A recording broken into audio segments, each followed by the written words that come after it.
Greetings to us and welcome to another video. What I have for you guys today is Dueling Book Adventures replay. This is me against Shadow Spectre, and I'm going to pause it right here. Uh, I win the die roll and I go first. Um, I'm playing the Dragon Link Centurion deck. My opponent is playing Snake Eye, as we can see here from the top. Kind of unfortunate. It looks like they bricked. They do kind of have a play with Divine Temple.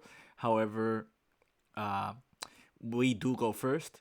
They do have two hand traps, so we have to be wary of them. Our hand is not that great. Pretty much the only starter is Stand Up Centurion, and if this gets Ghost Ogred, our turn pretty much ends. Uh, like in theory, the one thing that we can do is dump the Chaos Emperor, and if they ogre this, then you can banish it for Saronir, Special Assault Synchron, uh, do the Axel, like the Axel Synchro combo, which ends on summoning this batter, and after this batter, you can tribute it for the Lobelia in the grave. If you don't know about that combo, look out for Alex Kane or Enzo Excentro on YouTube. Uh, they did make a combo video on that. Unless you want me to do a combo video myself involving that as well, I can also do that. But yeah, I'm basically testing things out. Um, so we pitched this Arnier, which was not the correct play. Remember what I said earlier? You want to pitch the Chaos Emperor instead of the Sarnier, because if you do get Ghost Ogred on the Stand of Centurion, your turn pretty much ends if you didn't do that play. So we place Primera, we use Saronir's effect, Saronir dumps Lubellion. We now do Primera, Primera grabs Trudea, we normal Trudea, Trudea resolves, Gargle resolves. We summon Lubellion. Lubellion plays regained. It's strange how he has not Ash Blossomed all of these cards yet.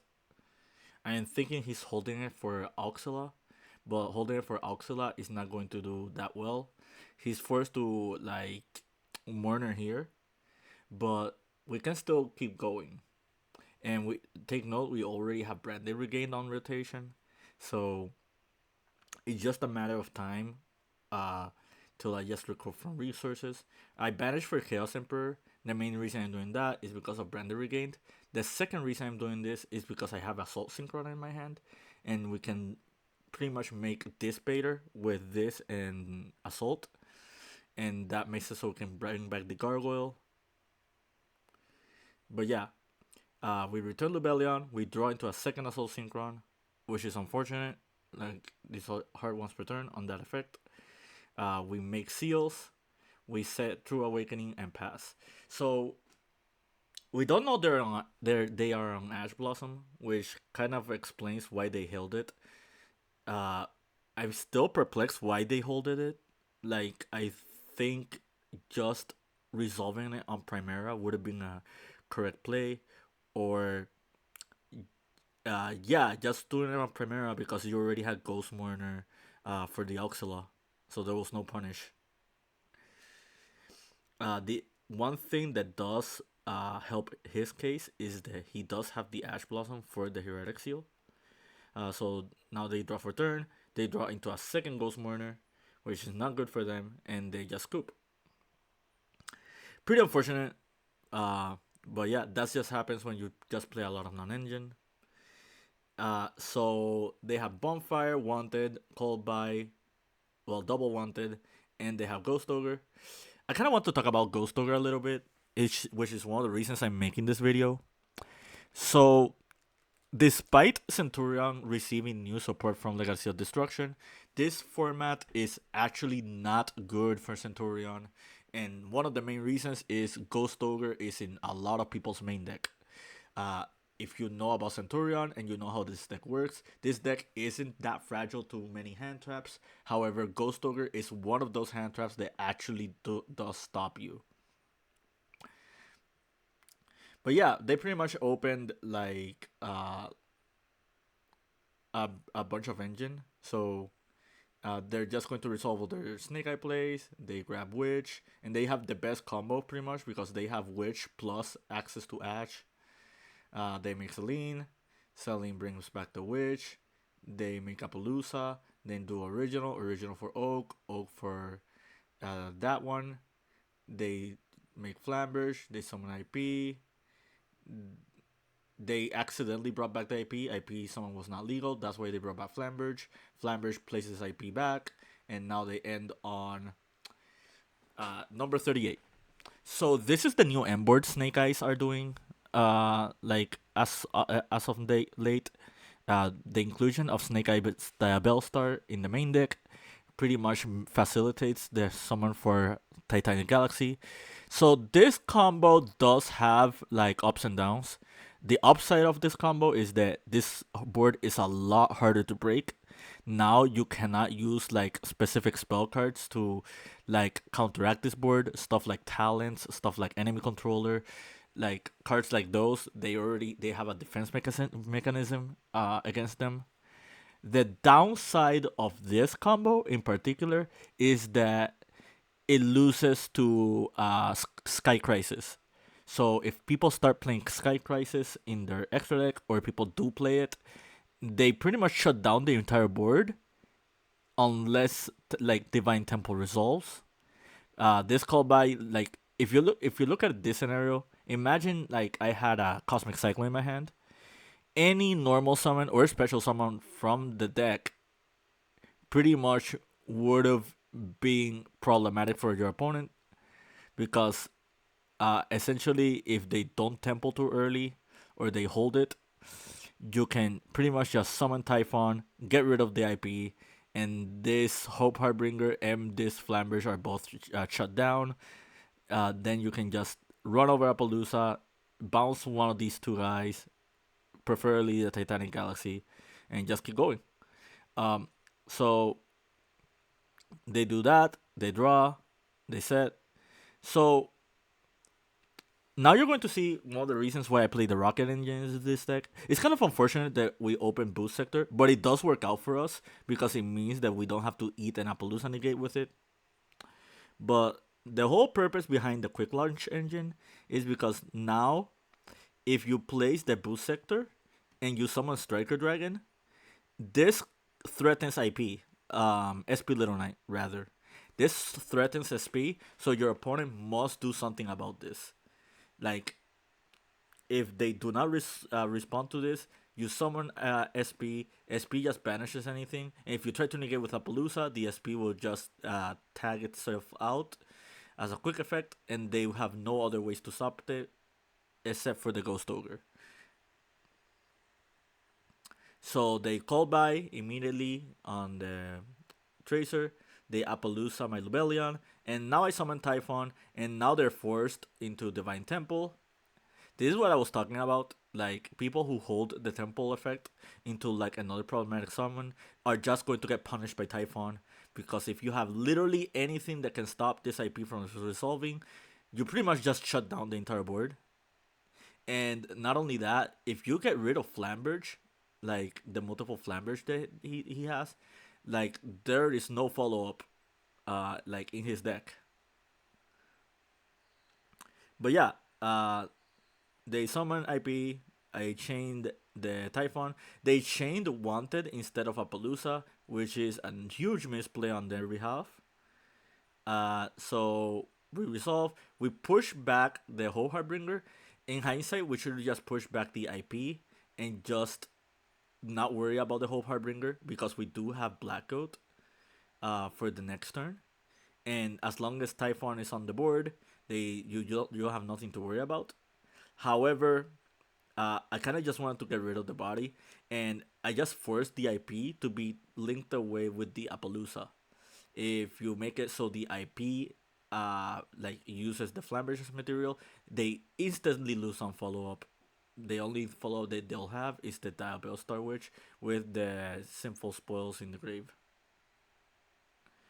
But yeah, now they SP manages the Typhon. We now activate Emblema Oath. Emblema activates Startup. Startup discards, and they do have the Ghost Ogre, so that pretty much just ends this game. And that's what I was talking about. How Ghost Ogre is just very very problematic for this deck. Now there are a lot of different choke points where that card actually can resolve, and it's very detrimental. Now we're going to game three. In game three, we see that they open pretty much just Imperm as their interruption, and we don't open any Centurion cards. However, this hand works just fine, and you'll see what I mean by that. So Lubellion resolves. That means Magnamut resolves. Magnamut summons. We do Noctovision as chaining 2. We do this to dodge Ash Blossom and to dodge Ghost Ogre. So that resolves. We are doing Chaos Emperor now. Chaos Emperor will just grab Lubellion. And now we trigger for Lubellion. Lubellion grabs Regained. We're not afraid of Ghost Ogre here because in the off chances that they do have the Ogre for the Lubellion, we just banish for Saronier and we just keep going. If they are smart, they'll hold the Ghost Ogre for Branded Regained because that is a bigger threat. So we draw out of Noctovision, and our draw was Stand-Up Centurion. And you probably are thinking, that's very lucky, and that kind of changes the outcome of like this game. But take note, we have not activated Sarnier yet, and we also had Chaos Emperor in our graveyard. Well, on our extra deck rather, which means that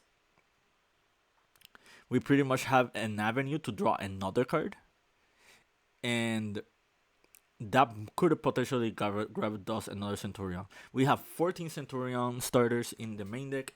So out of 31 cards, 32 in this often case, there was a good possibility to just draw into any of them, like over 40%. So Trudea places Gargoyle, we special the Gargoyle, we make Auxila, we do chaining 2. They hold the Imperm for the Auxila, which is a very smart play. They did not know that we had Centurions in our hand, so just holding it on for the Synchro is pretty much the best play you can do in this deck. The only real safeguard that we have for like the Imperm is have a way to just shift the Auxilia out of the board and resummon it, which is why we run Centurion Phalanx. So Gargoyle goes back to our hand. We grab Boldrake. If we had like Wake Up Centurion or the Phalanx, you can just send the Auxila for Gargoyle, banish the trap, resummon Auxila, and Auxila places back Primera, and we're off to the races. So I decided to pass turn. Ideally, you could have summoned Armageddon, and Armageddon would have been like a free draw and a free level 8. However, I just want to hold back on as many resources as possible. This is a very scary deck if it manages to resolve everything. They normal in Poplar is already a red flag. It pretty much means that they did not open Ash, they did not open Temple, they did not open like other extenders. They do have the Witch and the Dragon. However, you'll see what I mean. So we chained Branded Regain to try to resummon Magnamut. They chained Cosmic Cyclone, basically respecting the Branded Regained because this card is very, very problematic. However, respecting Branded Regain pretty much means that they're going to lose out to Stand-Up Centurion later on. So they grab the original Sinful Spoils. And now on a new chain, we're going to do Saronier. We're going to do Trudea.